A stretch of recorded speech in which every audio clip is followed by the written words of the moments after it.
Gandang umaga! Kumusta po? Narito po ulit ang update natin para sa lagay ng ating panahon.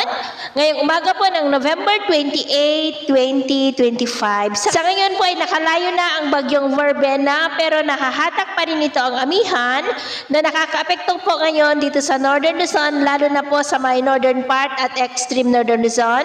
Habang ang shear line ay patuloy pa rin na umiiral lalo na sa may Cagayan at easterlies ang umiihip sa silangan po ng ating bansa. Samantala po mula sa mga kumpol ng kaulapan na nandito, ay may nagbabanda po na posibleng sama ng panahon na mabubuo sa mga susunod na mga araw at may posibilidad na lalapit yan sa ating bansa kung hindi po malulusaw at kung patuloy pa rin ang paglakas niyan ay posible na tatawirin niya ang ating kalupaan at kung maging bagyo ay tatawagin sa local name na bagyong Wilma.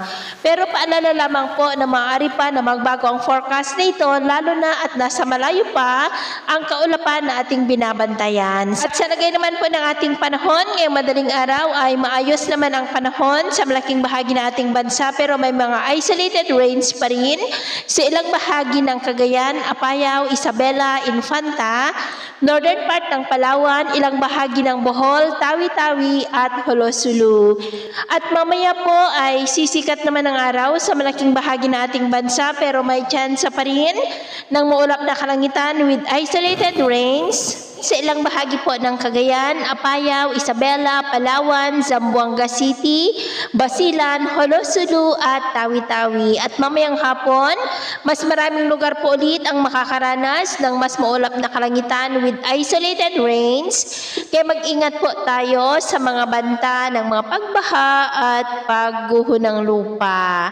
At sa atin naman pong mga baybayin, maalon pa rin po ngayon sa mga baybayin ng kanluran ng Luzon, Cagayan Seaboard, Batanes Seaboard, Seaboard ng Babuyan Islands at maging po dyan sa silangang baybayin ng Northern Luzon dahil ang mga alon ay posible po na aabot hanggang sa 2.5 to 4 meters height. Kaya hanggat maaari ay iwasan na po muna natin ang papalaot dyan sa mga may kulay pula para po mas makaiwas sa mga sakunang pangkaragatan.